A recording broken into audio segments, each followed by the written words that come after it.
welcome to the big show. I'm your host, Jerk, and how's everybody doing? I know if you are in sunny California, you are keeping a keen eye on the end of the heat wave. We just got to grin and bear it for a couple more days, then that's it, right? That's the deal. I give you 2 weeks of unbearable heat, and then you give me 50 weeks of wonderful weather. That's the deal. But speaking of it getting hot and her, that's going to bring us to today's guest. So let's get them out here. Ladies and gentlemen, please join me in welcoming the legendary Russian destroyer, Mr. Loverman himself, Khabarovsk. That's right, Khabarovsk. Khaba, the best destroyer in legendary tier? If only there was a way we could compare stats. Graphics team, pull up my stats. Interesting. If you were around for the last video, then you know this is overall a lower performance than in the Kleber, and of note, there's a significant jump in performance when working in a division, though obviously I don't have that many trio divisions played, and I can't say that really surprises me because while Khabarovsk is a lean, mean machine, it struggles at doing destroyer things in the usual manner. Obviously, it just doesn't have the concealment.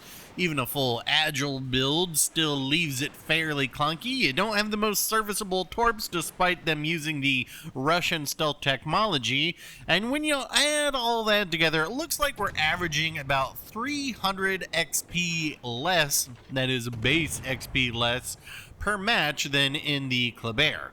Now, the astute of you probably noticed something going on here, so let me go ahead and put the commander and modules I am using for this particular match to confirm your suspicions.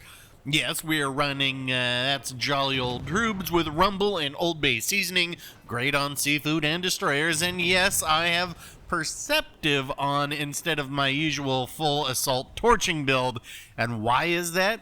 I don't know, sometimes I just like to mix it up, okay? Get off my back. Anyway, so if the Khabarovsk Khaba can't do regular DD things too well, how can we be averaging 3000 XP matches in wins? Alright, get close. I'm going to tell you a secret. A little bit closer. We don't want this getting out, alright? You listening? Here's the thing. Most players in this game are average, and part of being average means that you do what everyone else does. That means your job in the Khabarovsk Khaba is to separate a destroyer and their support ships, and the best way to do that is to annoy the support ships. For example, we know the Akazuki right here, which is less agile than this ship somehow.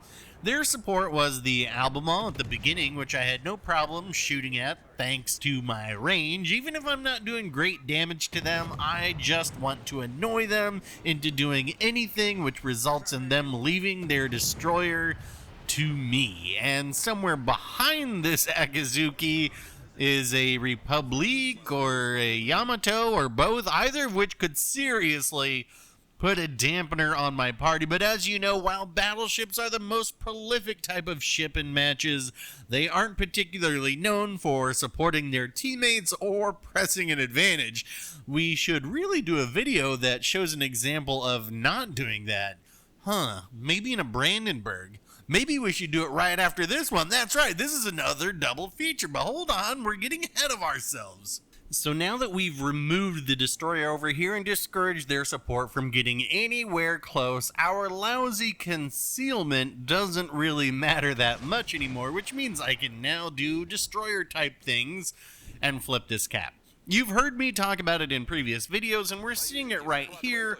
We're done with the opening portion of this match, and we've won our side within the first 5 minutes. So I'm a little behind schedule, but not that far behind. And that's to be expected with Khabarovsk, because you simply can't just rush into a cap.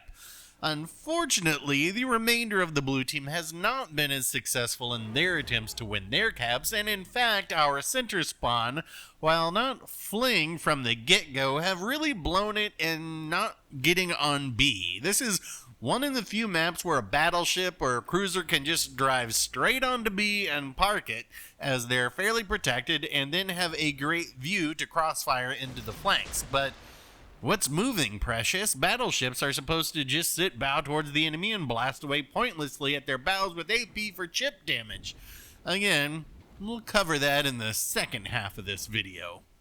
Mysteriously, the Red Republic has chosen now to push this cap, and if I were a betting man, I would guess they either want this match to be over, or we have another destroyer headed this way. I can't really be too sure right now, but I at least need to keep that in mind as I begin to reposition here. The Republic is remaining spotted, so it's not too often you get to use these torps. I might as well use them now.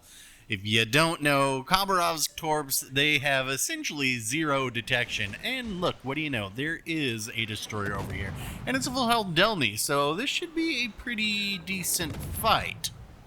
Decent, sure, but fair, I don't know about that. Khabarovsk has more health, more guns. We both have a 50mm plate of armor that will shatter low caliber HE, and you'll notice in the upcoming gunfight that I do keep switching to AP to try and get a salvo into the broadside of the Delny. And props to the Delny player, it was closer than it should have been. Oh my, there goes the Republic. They took all of those stealth torps. Props to this Delny player though, it's closer than it should have been, but at the same time, I have support and quite a few ships behind me, and this Delny does not. So that's going to make pulling off a win here fairly difficult. I don't know about this Delny player. They might be using a heal build. Not really sure. You can see right there, I had switched over to AP, and of course then they ricochet. So I'm trying to shoot up into the superstructure and the guns, maybe to break a turret. And I just am off cycle here with my guns and them turning out. So yeah, look, there's my support right there. Taking a little bit of damage here, but I've got my heal running. I'm not really concerned at all right now. Sure, there is a shot of AP right there doing 3200 into the side. Sure, you know, I'm taking a little bit of damage, but even without my teammates here, probably would have won that one. I don't know, but that's why, you know, it's good to have support in this ship. This isn't, you know, the best destroyer of destroyers. It is more of a support ship. So, hey, we come out of that with the 3 ships sunk total. But if we look at the score, we are down by about 40 points. So we need to start doing something pretty soon. And speaking of, we're nearly down to the 5-minute mark in this game. That is when I definitely want to have a cap advantage by. And almost as if there is a force field around B, the blue team can go around it, but they just can't seem to get on it. And as such, I have requested for my div mate to do what no one else has the courage or is willing to do, so I can run along the north side of B and get some ships spotted for these guys. There's obviously still a destroyer around here somewhere. It looks like Shimakaze, and I think I am actually picking them up on Perceptive. I believe my div mate just dropped radar right there, and that's how the Shimakaze got spotted. Either way, I am cycling my guns at them, and there. Now we have actually sunk every single destroyer in this game. Not too shabby. And we're up to 4 ships sunk, and we are still down by 60 points because we lost, did we lose somebody there? No, we haven't. It's just the slow tick of the red tickets keeps going up. So we still, oh, and look, that Republic took a torp there. So still nobody on there. Finally, my div mate is on B, and that's going to stop the accrual of points for the red team. Well, not all of the accrual, but at least it's going to stop the 36 points a minute they get per cap. So all things being even-ish, what we need to do is start sinking some ships, let our points start to accrue, and most importantly, let's not lose any of our ships. So at this range, I do not mind shooting a Des Moines. I will do it all day long. I, in fact, would like this Des Moines to shoot at me. I would like the Republic that is up ahead of me to be shooting at me because I want to distract their attention from shooting our friendly Blue Republic, but that does not appear to be happening, and pretty soon our Republic is going to go down, even though there are only 2 red ships remaining. We're just barely up on points, and I think once they actually sink this, our friendly Republic, we will be back down on points again.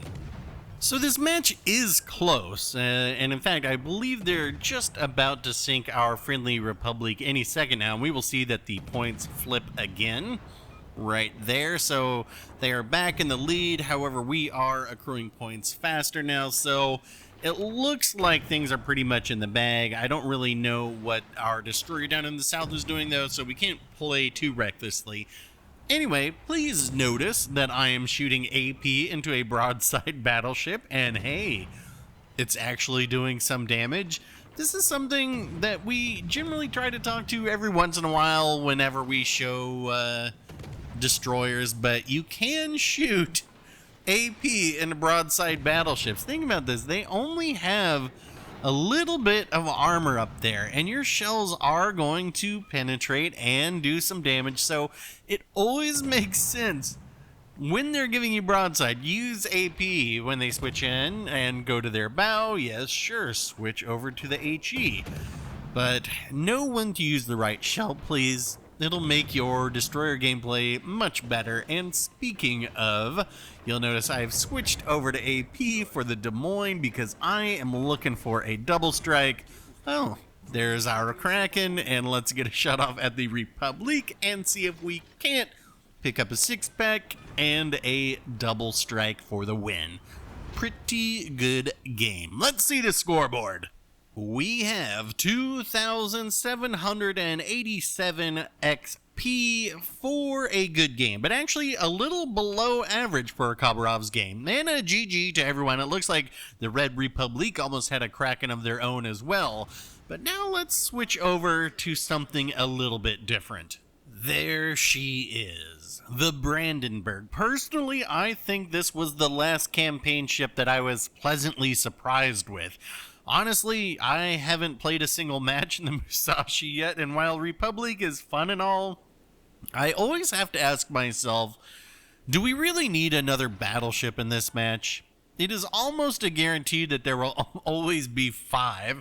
So not only is it the most popular type of ship, it is also the least impactful to the outcome of a match. So why would I saddle myself with the weight of trying to carry a team solo in one when I could just as easily put myself in a destroyer and really run the show? Well, because variety, and sometimes you want to brawl, same as sometimes you just want to sit at the back of the map spamming HE, and because they are fun when your team actually supports you. And I have found the best way to get your team to support you is by supporting them. A novel thought, I know, but let's see what happens. This scone is headed this way, and I am following them in. Sometimes I do this because they're going to scan for torps, whether they know it or not, but this particular player, they seem to be following along. They have a very good support battleship with them. So I'm telling them that I'm spotted, they're acknowledging, so we're already in a pretty good place right now. Now, we all know that playing battleships solo, well, that is one of the most painful experiences you can have. So I expect that when we pull up the stats here to see something that really supports that, right? All right, graphics department, let's see them. Was ist das? Highest win rate when playing this ship solo, and lower win rates the more players that are in a division with me? That is pretty counterintuitive, so I'm guessing what that probably means is that I tend to play quite a bit more recklessly when in a division, and as far as 3-man divisions go, that's probably mostly when streaming, when I tend to be focused a bit more hardcore than otherwise, but even still, trios, that's a pretty small sample size. Anyway, let's get the old commander and modules up on the big screen so we can see what we're working with here. And we have Dr. Jaeger and Mr. Heineken, along with Haruna Matata and Von Hippie. So that, in fact, does mean it is a full secondary build. And what the hell is going on here? Look at the minimap. 2/3 of the red team are headed this way in what looks kind of like a 6v2. Lord only knows where their destroyers are, potentially headed this way as well. But by any way that you measure it, so far this game is a success for both teams as we're 3 minutes in and all destroyers are still alive, right? Nope. There goes there goes the first red one as I also finally get that Mayoko. And I am reversing back behind this island to get some things sorted out right now. So there are a lot of ships headed this way. But shout out to my scone for actually keeping them spotted. Is it intentional? Probably. But with them being spotted and with me positioning where I have, it's going to allow me to get a turn in and change to a kiting position while the rest of my team gets themselves closer to some sort of crossfire. I will say this Scharnhorst is definitely playing a bit too aggressively. Well, considering they don't have any support, it's aggressive. And once again, thanks to my scone, I've managed to get fish in the water and angled away to negate much damage from the Scharnhorst. And speaking of Scharnhorst, I was very surprised to see that my solo win rate in the Scharnhorst is over 80%. It's a very solid premium to pick up if you're looking for one. So yeah, I've gotten turned away. I'm getting the torps off on this other angle, or sorry, other side, and you're going to see I open up for a wide angle because that's just going to cover more ground, and I don't have to turn just as much to make it as obvious that I'm torping. So yeah, we're going to do that and tank some damage from the rest of these battleships. I'm not really sure why they're all focusing me. Maybe I'm the only thing spotted. Maybe. Or I don't know. You never know. There's some weird things in this game sometimes. Anyway, that's the second ship sunk. I've gotten my turnout. I can now head back towards our base, but that's not really where I'm going. I'm headed in the opposite direction of most of my teammates down here, and we are going to cut up through the middle and actually head them off at the pass and create crossfires and all that good stuff.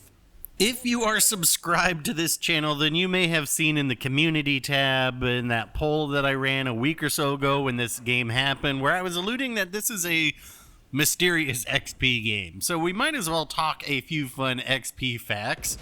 Fun fact number 1, secondaries give you less XP than your primary guns. That's why you can dev strike a destroyer with your Italian battleships secondaries and get next to nothing in return. Fun fact number 2, you gain more XP when you damage ships that are of a higher tier than you, so maybe that's why you should fail division. I'm just kidding, don't do that. Now, does that mean that ships of a lower tier are worth less XP?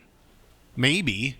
So let's remember what ships I've damaged here. We took out that Mayoko to start. And essentially all of their HP was from that. I think I was at about 30,000 damage at that point. That means we did about 40,000 damage to the Scharnhorst, which, if I remember correctly, is about 80% of their HP. So that's fairly decent damage on both of those ships as far as their percentage of HP is involved. Plus, what, sinking a ship, that's worth, regardless of how much HP it is, I think that's worth an additional, like, was that like 10% of their HP, or was it 30? I can't remember. But it's a little bit of a bonus. Anyway, so we're shooting that Gneiss now as well, which is also a lower tier ship, and we have done about 16,000 damage to them, which is, again, maybe about a fifth of their health. So I'm trying to keep this all in my mind so I can figure out exactly what has happened when we do finally see the XP at the end of this game. Now, of course, this is just a capture the base game, so that means there's no XP for really resetting caps, you know, of all these bases. You can't really gain any XP for getting on any of these caps because there aren't any. And that really limits the amount of XP that's out there, as we're going to see at the end of this game. I see what's going to happen here, and I'm trying to get around this corner as fast as possible. I want to save my teammate.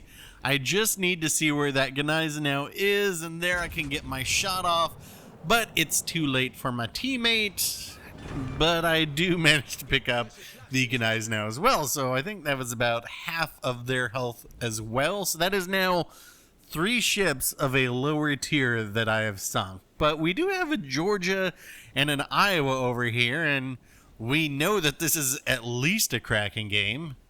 Is it a 6-pack as well? I honestly can't even remember. So, actually, I think it is. I think this is another 6-pack. Is it 6-pack week? Anyway, so I'm going to be doing damage to these guys as well, which really leads me to wonder, where is the XP? Where am I going to get it, and how much am I going to end up with? You guys should start placing bets right now. Are we going to be under 1,000, under 2,000, under 3,000, under 4,000? Okay, you know what I mean, between the range. Or is this going to be an over 5,000 XP game? It is not. I will tell you that much right now. Now, if we think back to the beginning of this match where we saw this Georgia and Iowa sail all the way over here from, I think they spawned center. Like, was this the game plan? I think that's kind of the question, right? You can't have every ship just kind of linger around in the back. And this is kind of the point I was trying to say with battleships earlier, is you need to move forward and get into a position to support your other ships. That is the job of a battleship. I moved forward and supported our scone, and in doing so, the scone supported me as well. These guys are trapped out of position. They've already lost this game. There's not really any way that they're going to be able to come back. So this is not how you want to play battleships. I mean, a Georgia, right? Yes, it is an American battleship, but it is super fast. It is a flanking battleship. There are some torps. Let us alter our course just in case there's a set sent towards me. Also, we just got a secondary fire on that Georgia. That is our 4th ship sunk. There's a smoke cloud. All right, we know where the Akatsuki is. We know where the Iowa is. We just need to alter our course to plan accordingly. And I was looking at torpedoing this Iowa here.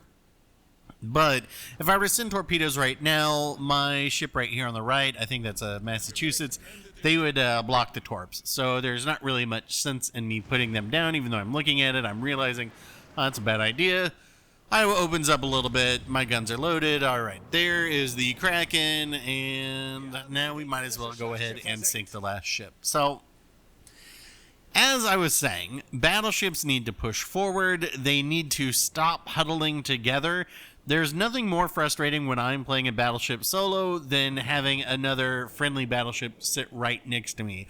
I am always moving around trying to set up crossfires. That is how you win this game. That is how you actually make battleships effective. You don't make them effective by just sitting bow in and blasting away at the other guy's bow. That does very little. You move forward, you support your cruisers and your destroyers, and you tank damage. And I've tanked damage, what? Let's see, I've taken about, I don't know, I've probably taken about 40,000 damage so far. I've used 3 of my heals, but really at this point, we're set.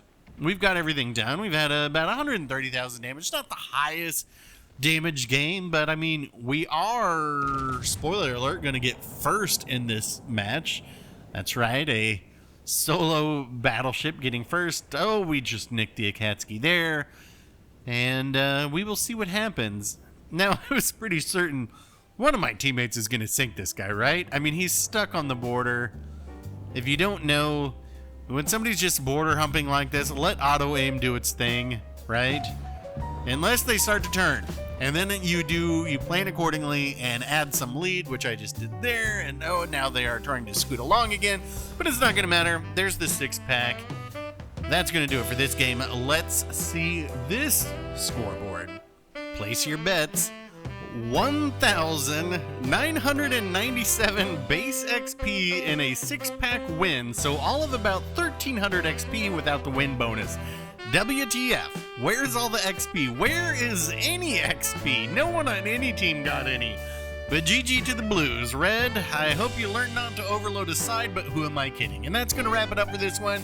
If you prefer to stay where you spawn and support your teammates, give this video a like. If you scan the entire map for a name you recognize and then head that away, give it a dislike. Questions, comments, leave them down below. And if you want to see who we have next time for 420, bro, just think about hitting subscribe. Just kidding, we're already way past that. Thanks for watching, folks. I will get back out there for another, and we will talk then.